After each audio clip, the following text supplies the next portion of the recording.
para todos aquellos y aquellas que decidan participar en la vida pública, en la vida política de un país que tan necesario es en democracia, la formación a través de los mecanismos de preparación para esa vida pública resultan fundamentales, de modo que yo animo a que así lo hagan.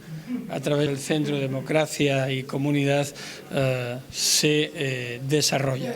Este espacio es un espacio que les queremos contar que está orientado a dos grandes intereses para nosotros, que es nuestro constitucionalista y a nuestros jóvenes, que son nuestros grandes talentos. La idea no es que él haga una exposición, sino que tengamos una conversación. Primero, el tema de los derechos humanos y la transición en España. Y en segundo lugar, otra pregunta que tiene que ver con el comportamiento del principio de universalidad como determinante de jurisdicción en lo que es el marco de evolución del derecho internacional de los derechos humanos. En primer lugar, muchísimas gracias por vuestra invitación a compartir este espacio. Derechos humanos y transición en España. Bueno, habría mucho que hablar de este tema, pero por hacerlo breve y lo más claro posible. En España tenemos muchos problemas, en este momento tenemos grandes problemas y han empezado a tocarse elementos como el estado de bienestar, como conquistas democráticas que se habían obtenido durante más de 35 años, la tan famosa y publicitada transición española no fue tan exitosa como se ha defendido en forma sistemática por un gran número de españoles. Yo la viví en la universidad, no fui partidario de la transición, sino que en aquel entonces los movimientos estudiantiles en los que yo participaba, éramos partidarios de la ruptura, es decir, terminada la dictadura, tenía que hacerse no la integración de todas las estructuras políticas del franquismo, sino una revisión nacional, adecuada en el tiempo, pero una visión diferente de evaluación de esa dictadura. Se defendió que era mejor mirar hacia adelante, no volver la vista atrás. Pero claro, lo que sucede con esto es que eso que puede entenderse en un momento histórico determinado, cuando pasa el tiempo, pues, vuelve a reproducirse en forma permanente.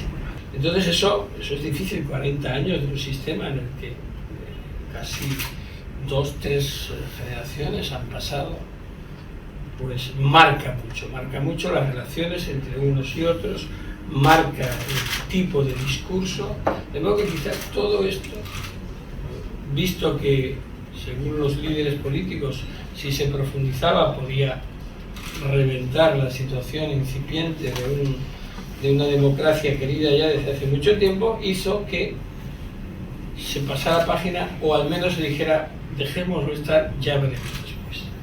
Pero en ningún momento se habló, porque no se podía hablar, no hubiese sido permitido hablar de los crímenes cometidos durante la dictadura, desde 1936, de 3 años de guerra, pero sin relación con el frente militar, es decir, no en acciones militares, sino desaparición forzada de personas y principalmente hasta el año 51. 11 años más, digamos, son 11 años de limpieza de los residuos republicanos que estaban en las diferentes zonas de España, para evitar que se reprodujera de alguna forma una resistencia, y lo que se hizo se convirtió en una persecución, en una caza de hombres y mujeres y de represión durante ese tiempo. Después de 30 años de democracia, casi nadie todavía sabe lo que pasó. Nunca ha habido, a nivel educativo, en democracia me refiero, ni una sola materia docente que hable de la dictadura, ni que hable de la guerra civil. ¿Qué ocurrió? Pues cuando esa demanda se produjo, hubo una reacción muy virulenta por parte de los herederos franquistas o neofranquistas, extrema derecha principalmente, pero también por aquellos que, siendo demócratas e incluso estando en el área progresista, pues habían hecho la transición. Mi teoría, aunque he sido parte en este tema, es que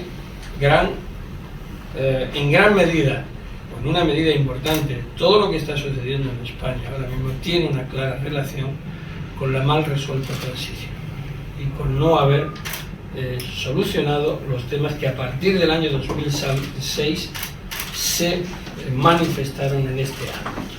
Finalmente, las víctimas toman conciencia y empiezan a reclamar sus derechos en este momento. No lo hacen antes, por el miedo, el golpe de Estado, el intento del golpe de Estado de 1981, se silencia el inicio que había para reclamar.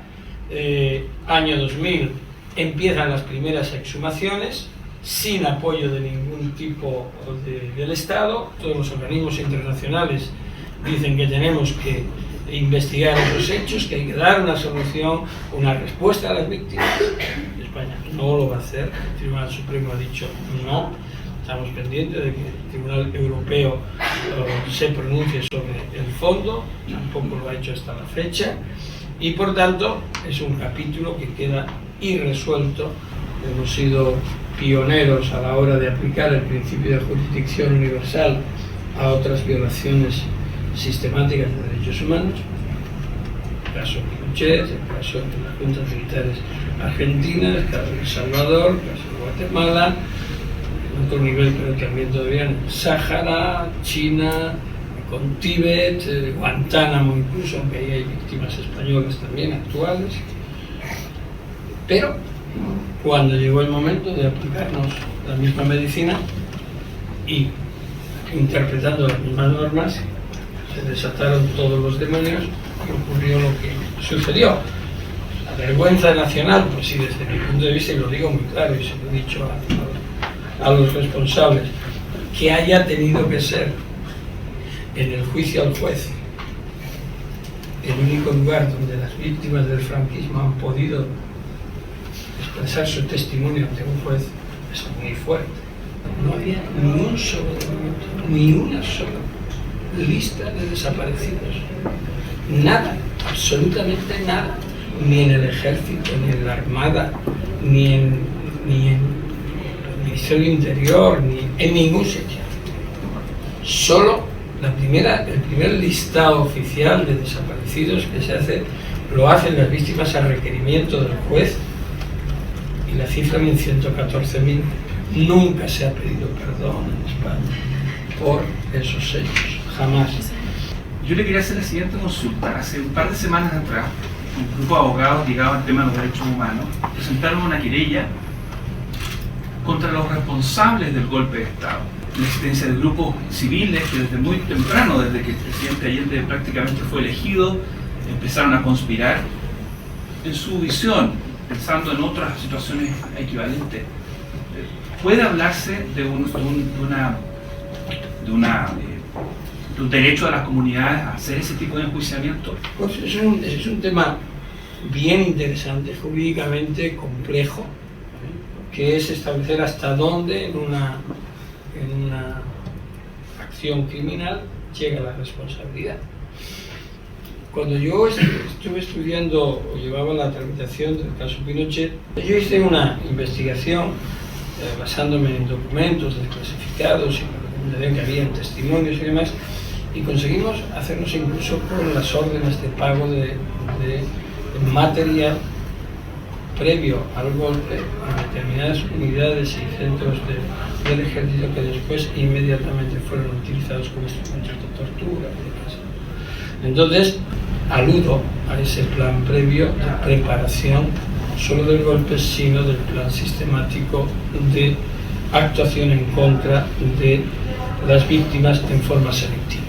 No solamente se fraguó el golpe, sino que también se prepararon los elementos necesarios que pudieran hacer viable el golpe, y en ese caso el tratamiento que después degeneró en lo que ya se califica sin ninguna temeridad como crímenes de lesa humanidad o como terrorismo de Estado para otros, ¿no? En todo caso, entrarían dentro del concepto de jus cogens elaborado de crimen contra la humanidad. Yo creo que es bueno que se haya suscitado, porque ahí vamos a ver, cuando tenga que resolverse por los jueces, cuál es la línea, si de entendimiento amplio de considerar parte de la acción delictiva la preparación del mismo, o por el contrario va a haber una ruptura de la continencia de la causa para decir todo lo anterior son actos preparatorios prescritos, no pueden entrar